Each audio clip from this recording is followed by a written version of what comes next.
Hi, Joe, back with you, sharing a moment, a reading. This is not a poem reading. This is another piece of my longer story that I'm working on, my never-ending story. I was just noticing I have summer on one side and autumn on the other side. And I'm here, stuck, in the middle, with you.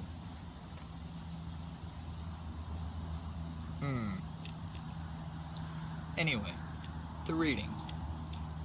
This is stepping into the middle of a conversation. So, at some point in time, if this story ever gets finished and published, you'll find for yourself what came before and what follows this piece. But for now, I just thought this was an interesting thought. Here's this piece.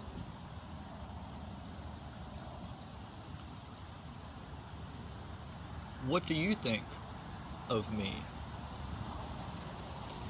I have not been with you long enough to have an opinion of you, will it?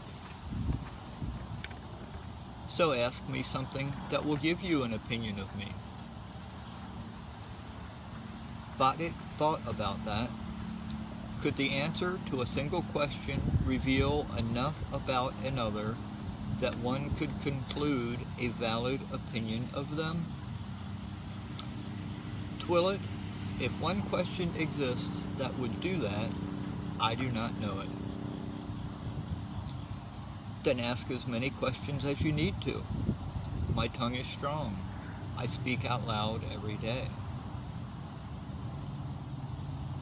Why do you speak out loud every day? I have met no other kin who does that. Most consider that a regression. Batik, I do not believe that using our bodies is a regression. If it were, why were we brought up to this state of consciousness in these bodies?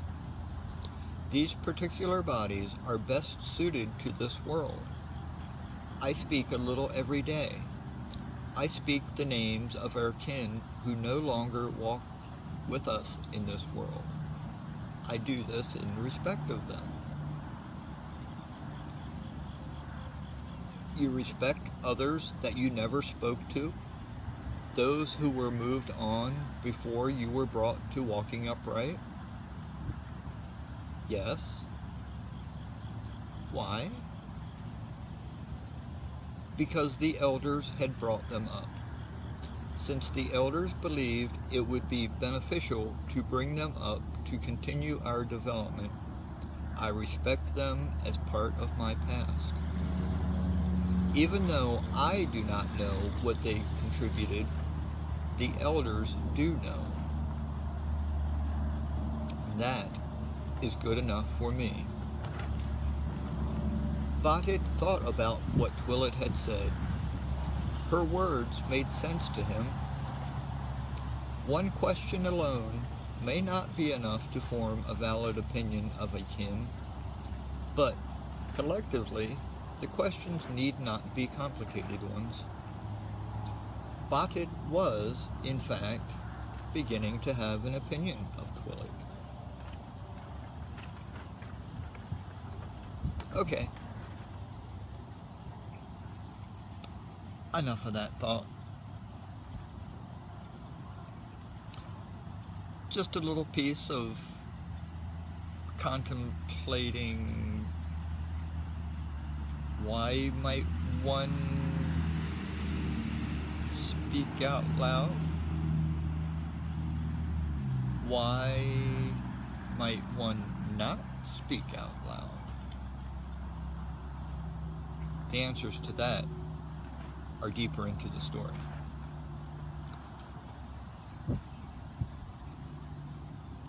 What have those who came before us contributed to the now that we live in. That thought would apply to a story or in the world that we're living in.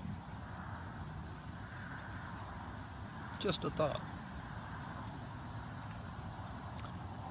Okay, thanks again for sharing this moment or two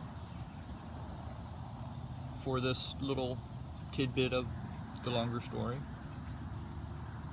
And again, once a week I'll share another little part of it here and there. Thanks for joining me for this, and as always, have a beautiful day. Bye-bye.